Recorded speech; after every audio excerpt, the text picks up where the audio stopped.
High বন্ধুরা, welcome to my channel. Good afternoon.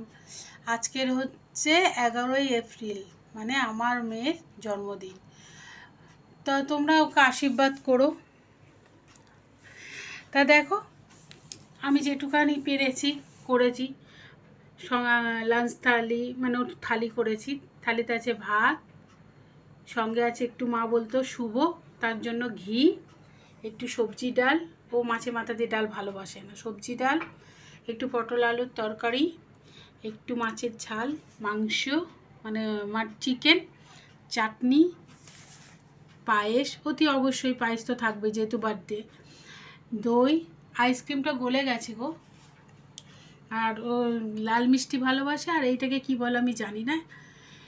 এই মিষ্টি, পাঁপড়, স্যালাড, সঙ্গে থামস আপ, জল। ও হ্যাঁ, 5 রকম ভাজা আছে: পটল ভাজা, ঢ্যাঁড়স ভাজা, উচ্ছে ভাজা, বটবটি ভাজা, বেগুন ভাজা আর আলু ভাজা। এটা বলতে ভুলে গেছিলাম গো। তা যাই হোক, তোমরা একটু ওকে আশীর্বাদ করো। তাহলে আজকের মতন টাটা।